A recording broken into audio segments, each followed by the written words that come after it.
Samuel, greetings. I believe you are seeing our actor friend tonight, are you not? Yeah, I guess so. I still ain't sure I'm the right therapist for that fella. There may not be a right therapist for him, but let us think positively. He has put himself in your care, and that is a tremendous step. Yeah, I guess so. I'm thinking it's gonna be an uphill battle, though. At least his core distortion is clear, don't you think? You know what it is, I am sure.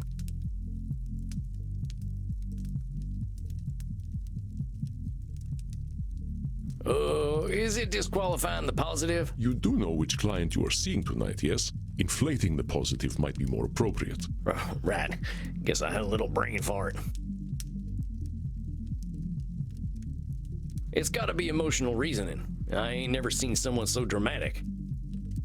Certainly Edmund's thinking is derived from his intense emotions, but what spurs his emotions? It's personalization, right? Of course, a distortion common to many with narcissistic tendencies. Yep, it's the Edmund Keane show all day, every day. I recognize your disdain, but pause a moment. It must be difficult for Edmund to make everything all about him all the time, don't you think?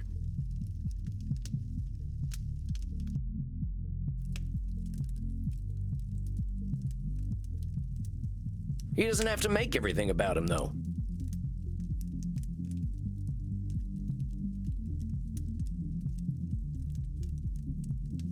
He doesn't know that. Keep digging, Samuel. You will find his truth. Choose your distortions well.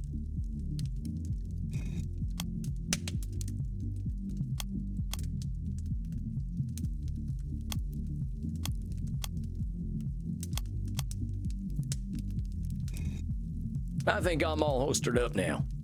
Very good, Samuel. I wish you patience and compassion. Good luck. See you later, Andy. All right, now what did Andy teach me? Breathe. I think I'm ready.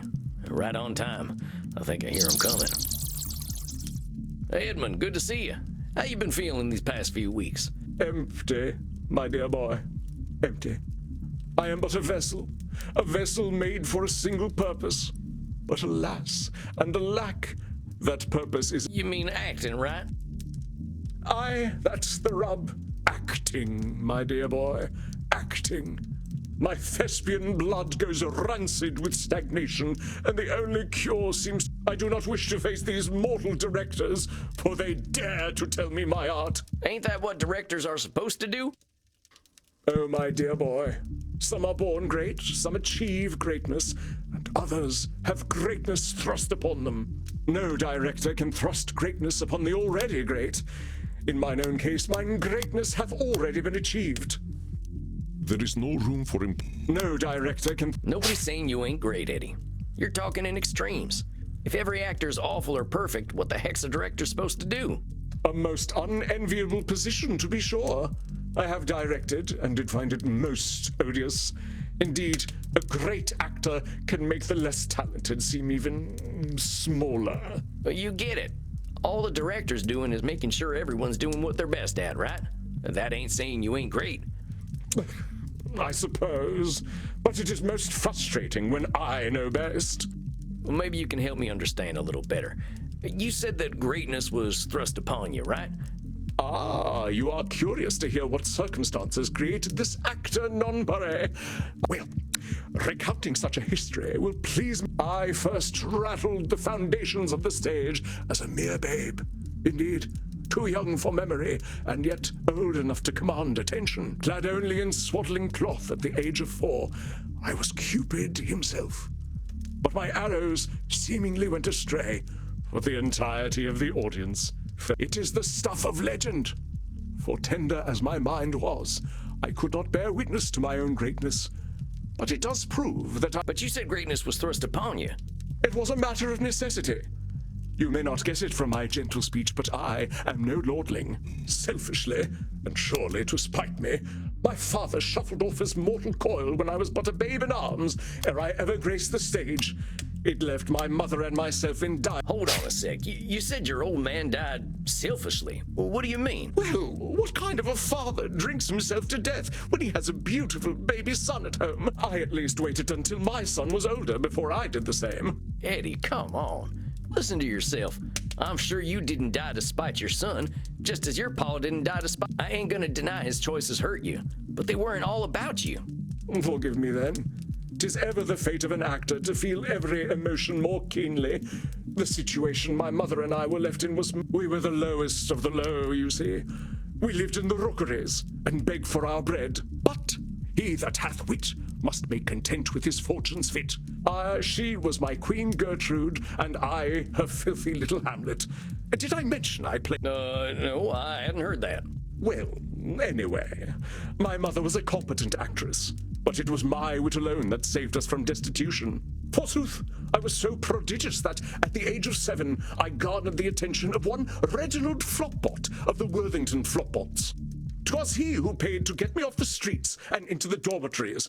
He said, "Edmund, my cherub, the streets are not for you."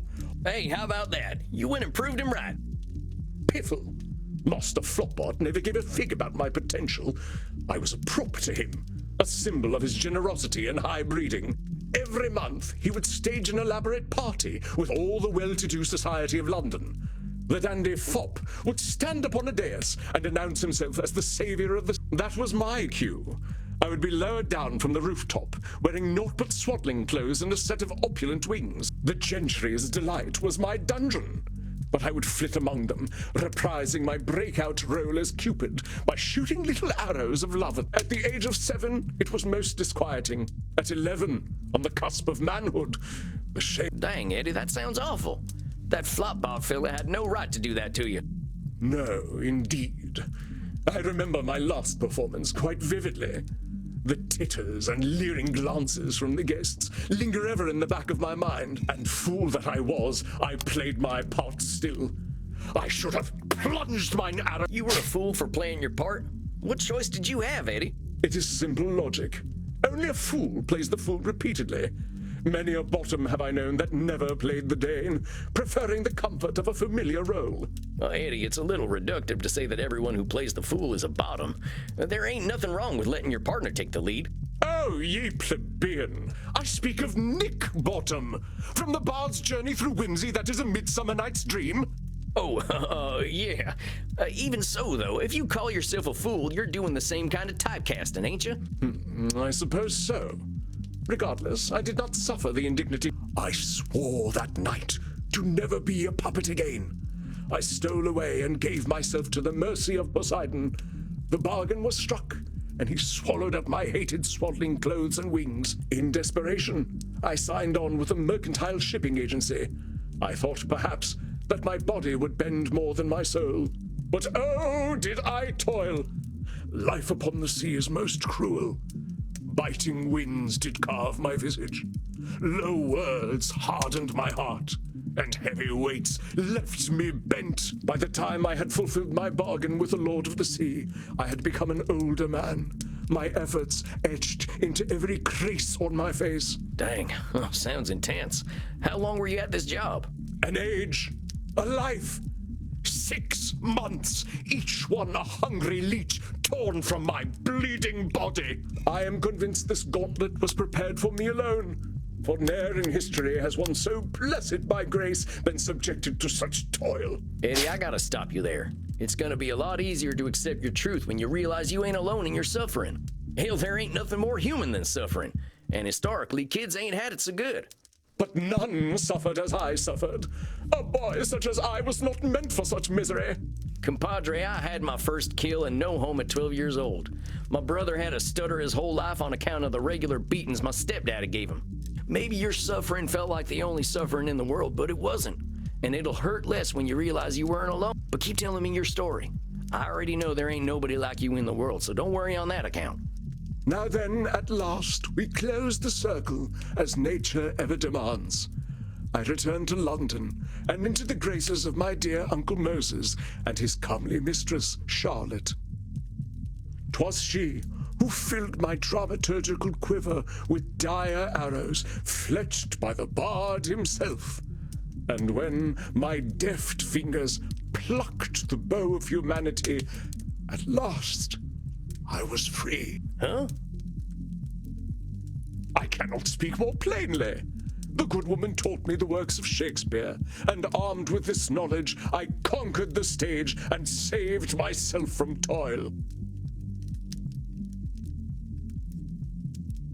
Oh, well, right.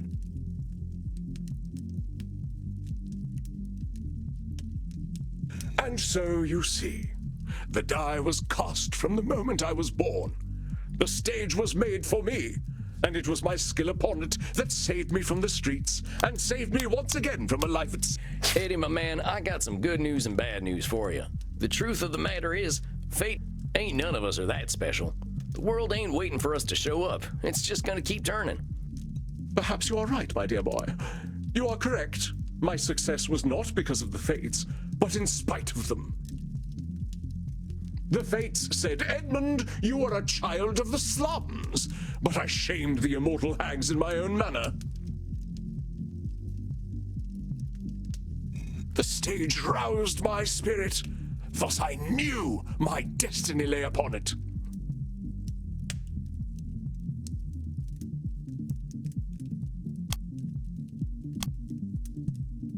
You got it, amigo. You wanted the stage to be your ticket out of the bad days.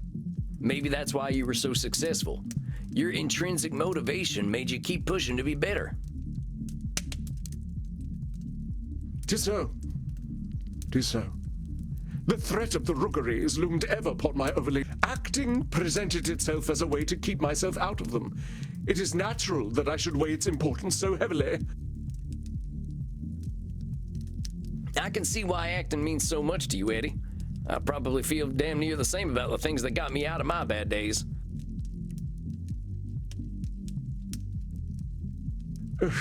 Thank you. Then you understand how my alienation from the theater does pain me so. And yet, the cure is as deadly as the illness. These damnable critics! Not a single lifetime among them, and they deign to challenge my interpretation of the written word. They simply cannot relate to my singular experience. I will bare my soul upon that stage, and they will all sneer and malign it on their internet profiles. For someone that lives for adulation, Edmund has a dim view. They simply cannot relate to... You're so certain that them critics are all the same, but I think that ain't being honest with yourself. Not all critics are bad. It takes work to be good at something, so of course the decent critics are gonna be rarer. What you say rings true. Indeed, although past critics were flabbergasted at my portrayal of King Lear, not all were. And modern perspectives have affirmed that my interpretation was nothing short of brilliant.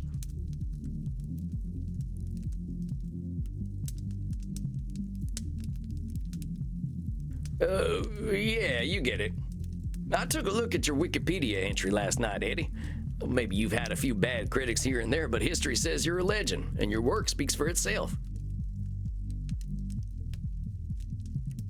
Hell, you were around before film was ever a thing, and people still remember you.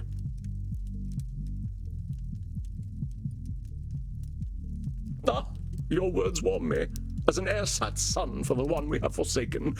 With thy help shall I gird my soul mayhap, and grace the stage once more.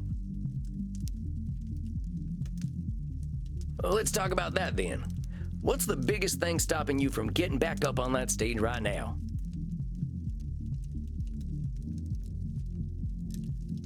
That it all simply might not be worth it.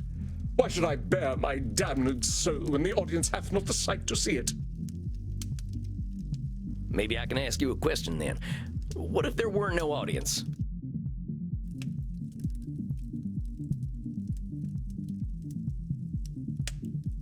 No audience? Do you know what a stage is, sir? It is a platform where life in brief may be portrayed. It is a platform because it is, without such, the stage ceases to be a stage. As in, if a tree falls in the woods and no one's around to hear it, does it make a sound?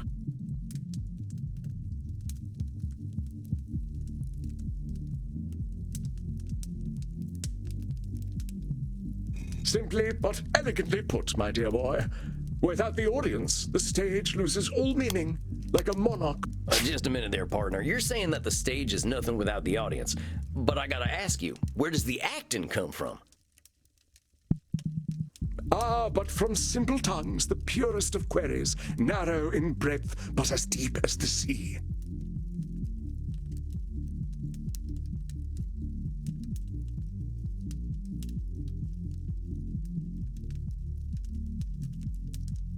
The source of acting is everything, my boy. The beat, the roots of acting are intertwined with those of life itself. So does acting come from the audience or from everything? My dear boy, you prove it. Thanks, I guess. Let's figure out how we can bring it back to acting. Forget the audience. I know we can't see in. Brilliant notion. Yes, I shall become. We're still talking about acting, right?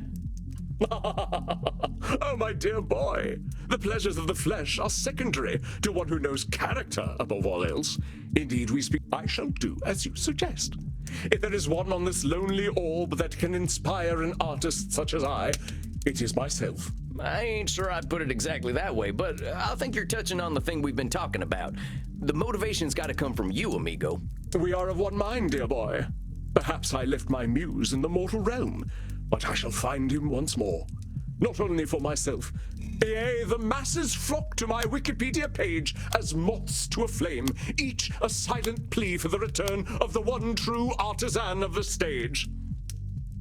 Now hold your horses there, fella. You're reading a little too much into the whole Wikipedia thing. There's 1.5 million reasons why people might be looking you up. I mean, I hear tell the biggest Wikipedia page out there is the one for that coronavirus that got all them mortals all worked up. And I'm pretty sure they don't want that coming back. And thus dost thou scuttle a burgeoning friendship with the cannons of enmity. Why must you challenge me so? That's my job, compadre. Ain't we had some good breakthroughs today? We couldn't have gotten there if I'd been busy agreeing with everything you said. Oh, very well. But I still say you are most vexatious. I've been called worse. I think we got some homework for you, though, right? You're gonna film yourself and do some acting for its own sake. We'll check back in a few weeks. But Eddie, I think you're doing great. We made a lot of progress today. Naturally. The human condition is my oeuvre. Nevertheless, you have been a competent guide. You have reminded me of what is most important in unlife. I should like to give you a gift. Oh, come on. You don't need to do nothing like that. Nonsense. It is meaningless to me, but it is beyond price for you. It is my headshot, signed with my autograph. Oh, thanks, Eddie. Cherish it always. If you help me to find my muse, then it is a gift even more precious. And I will find it ere we next meet. Of that, Well, let's not put the pressure on, amigo. Just enjoy some acting. That's all I'm asking for. Verily, so it shall be. Godspeed then, boy. Thou shalt witness me new and on. Farewell. A job well done, Samuel. I was particularly impressed at the way you challenged Edmund on what acting means to him. Yeah, he's a weird fella, but I think he's gonna do okay. It can be hard for our kind to retain our intrinsic motivation. Something must keep him going. But you, Samuel, must rest. The work you have done in these past 2 months deserves to be celebrated. So do not linger here. Perhaps you can even be encouraged to dance. I think I'm gonna need a lot more therapy myself to get to that point. Very well, Samuel. Then let us at least make sure you get well nourished. Find a friendly neck downstairs, my friend. You deserve it. And rest in peace.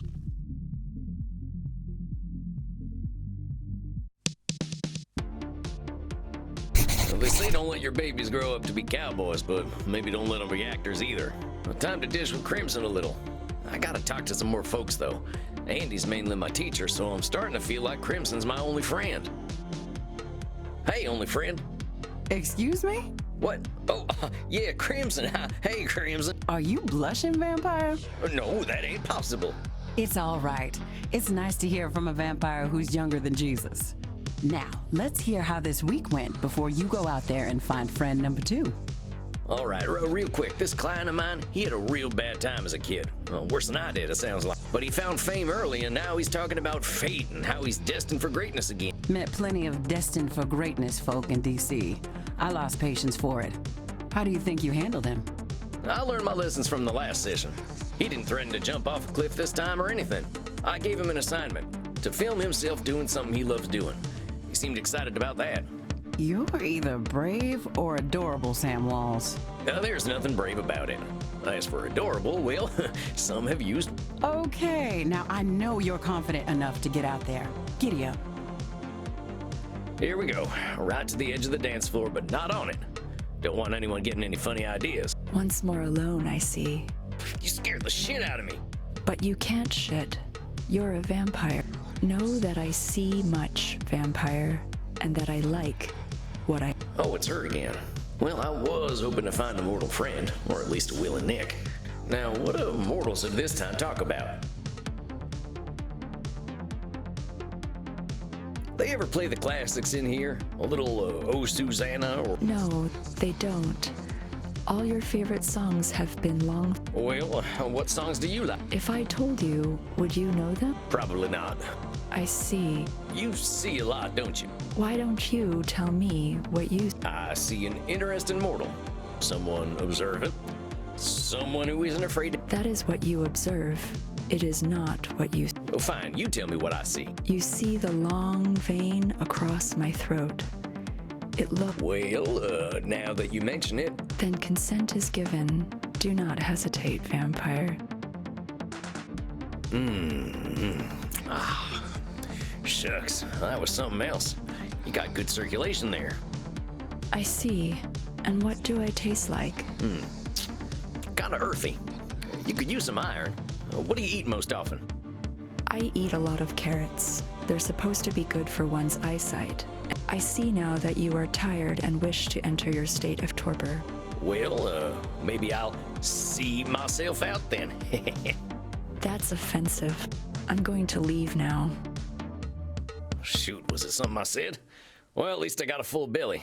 And now, time for some shut-eye.